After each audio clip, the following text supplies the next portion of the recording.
भक्त जो परमानंद जी जो थे वो बहुत ही अच्छे भक्त थे। और इन्हें जो गीता है वो कंठस्थ थी। इनका काम था कि भगवान के मंदिर में रोज एक गीता का श्लोक करते और एक दंडवत करते। तो गीता में 700 श्लोक हैं, तो ये रोज 700 दंडवत लगाया करते। सर्दी, गर्मी, बरसात, इन्हें किसी की परवाह नहीं होती।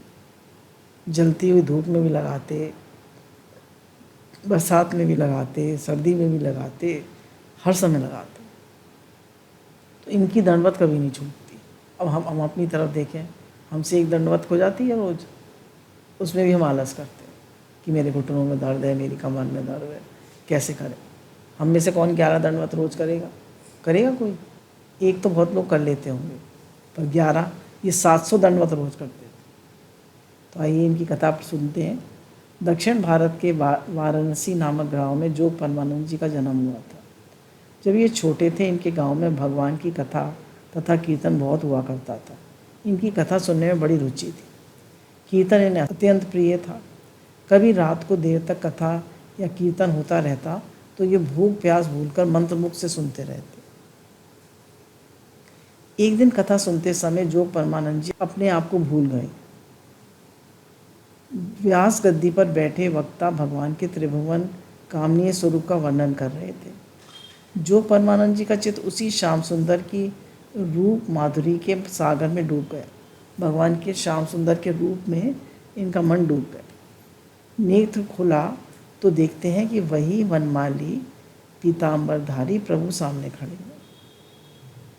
ये श्याम सुंदर भगवान की जय। परमानंद जी की अश्रुधारा बहने लगी और भगवान के लाल लाल श्री चरणों को पखार दिया। कमर लोचन श्रीहरि नेत्रों से कृपा कर अमृत बिंदुओं ने गिरकर परमानंद जी के मस्तक को धन्य बना दिया। लोग कहने लगे, जो परमानंद तो पागल हो गए। संसार की दृष्टि में जो विषय की आसक्ति को छोड़कर इस विषय के प्याले को पटक कर ब्रजेंद्र सुंदर अनुरक्त होता है, जो उस अमृत के प्याले को होठों से लगाता है, उसे यहाँ के मृग मारीचिका में दौड़ते तड़पते जलते प्राणी पागल ही कहते। जो उस दिव्य सुधा रस का स्वाद पा चुका है, वह इस गड्ढे जैसे संसार के सड़े कीचड़ की ओर देख कैसे सकता है। परमानंद को तो अब परमानंद मिल गया। जगत के भोग मान बढ़ाई उन्हें क्या लेना देना। अब तो वे बारंबार राम कृष्ण हरि जपते और कभी नाचते, कभी रोते, कभी हंसते, कभी भूमि पर लौटते और विठल विठल कहते। उनका चित्त अब और कुछ सोचता ही नहीं था। जोग परमानंद जी अब पंढरपुर आ गए थे।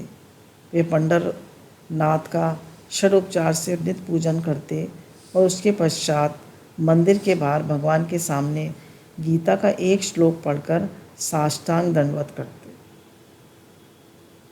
इस प्रकार 700 श्लोक पढ़कर 700 दंडवत नियमित करना इनका नियम बन था। रोज एक गीता का श्लोक पढ़ते, रोज एक दंडवत करते।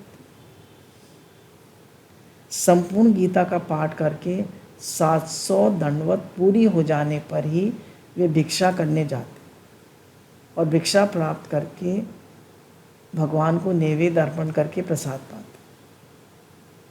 गर्मी हो या सर्दी, पानी पड़े या पत्थर, जोग परमानंद जी को 700 दंडवत नित्य करनी ही है। नेत्रों के सम्मुख पांडुरंग का श्री विग्रह, मुख में गीता के श्लोक और हृदय में भगवान का ध्यान, सारा शरीर दंडवत करने लगा है। आँखों में भगवान का ध्यान, हृदय में उनका प्रेम और शरीर से दंडवत और मुख में गीता के श्लोक। ज्येष्ठ की पृथ्वी तवे सी जलती हो तो भी परमानंद जी दंडवत चलेगी, और पौष माघ में बर्फ से शीतल हो जाए तो भी दंडवत चलेगी। वर्षा हो रही हो, भूमि कीचड़ में ढक गई हो, पर परमानंद जी भीगते हुए कीचड़ में लथपथ दंडवत करते जा रहे। एक बार एक साहूकार बाजार करने पंढरपुर आया। जो परमानंद जी की तितिक्षा देखकर उसके मन में श्रद्धा हुई। रेशमी कपड़े का एक थान लेकर वह उनके पास पहुंचा और स्वीकार करने की प्रार्थना करने लगा। परमानंद जी ने कहा, भैया मैं इस वस्त्र को लेकर क्या करूँगा, उनको वस्त्र का क्या काम था, वो दंडवत करते थे, मेरे लिए तो फटे चिथड़े ही पर्याप्त है। परंतु व्यापारी समझाने से भी मान नहीं रहा था। वह आग्रह करता ही जाता था। वस्त्र लेने से उसके हृदय को दुख होगा, ये देख के परमानंद जी ने वे रेशमी वस्त्र स्वीकार कर लिया। जो परमानंद जी ने रेशमी वस्त्र स्वीकार तो किया, व्यापारी को कष्ट ना हो इसलिए, पर जब वस्त्र ले लिया तब इच्छा जगी उसे पहनना भी चाहिए। दूसरे दिन वे रेशमी वस्त्र पहनकर भगवान की पूजा करने आए।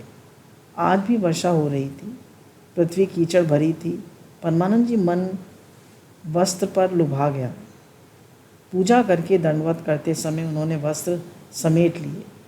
आज उनकी दृष्टि पांडुरंग पर नहीं थी, वस्त्र पर थी। वे बार बार वस्त्र देखते थे और वस्त्र संभालते थे। दंडवत ठीक होती नहीं थी, क्योंकि मूलवान नवीन रेशमी वस्त्र कीचड़ से खराब हो जाने का भय था। भक्ति मार्ग में दया में भगवान अपने भक्ति की सदा ही रक्षा करते हैं, जैसे स्नेहमयी माता अपने अबोध शिशु की करती हैं। बालक खिलौना समझकर जब सर्प या अग्नि अंगारे को लेने दौड़ता है, तब जननी उसे उठाकर गोद में ले लेती है। माया के प्रलोभन दूसरे साधकों को भुलावे में डालकर पथभ्रष्ट कर देते हैं, वह भक्त उनका कुछ भी नहीं बिगाड़ पाता। भगवान जो है, जब भक्त कुछ गड़बड़ करने लगता है, माया मुँह में फंसने लगता है, तो भगवान उसको वहाँ से हटा लेते। जो अपने को श्रीहरि के चरणों को छोड़ चुका है, वह जब कहीं भूल करता है तब झट उसे वह कृपा सिंधु सुधार देते। वे जब कहीं मुँह में पड़ता है, वे हाथ पकड़ के उसे वहाँ से निकाल लेते। आज जो परमानंद रेशमी वस्त्रों के मुँह में पड़ गए थे। अचानक हृदय में किसी ने पूछा, परमानंद तू वस्त्रों को देख रहा है या मुझे? परमानंद ने दृष्टि उठाई तो जैसे सम्मुख पांडुरंग कुछ मुस्कुराते हुए उलाहना देते खड़े हों। झट उस रेशमी वस्त्र के टुकड़े टुकड़े फाड़कर उसने फेंक दी। मुझसे बड़ा पाप हुआ, मैं बड़ा धन हूँ। जो परमानंद को बड़ा ही दुख हुआ। वे अपने इस अपराध का प्रायश्चित करने का विचार करके नगर के बाहर चले गए। 2 बैलों को जुए में बांधा और अपने को रस्सी के सहारे जुए में बांध दिया। चिल्लाकर बैलों को भगा दिया।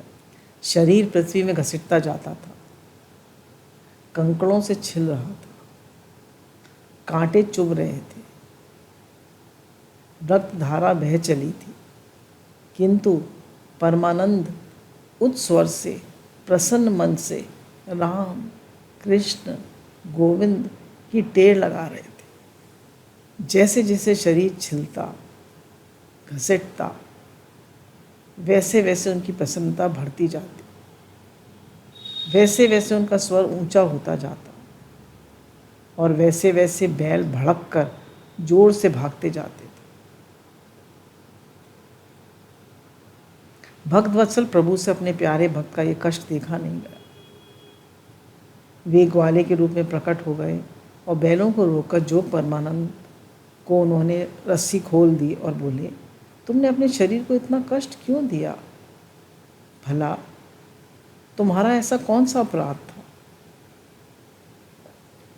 तुम्हारा शरीर तो मेरा हो चुका है।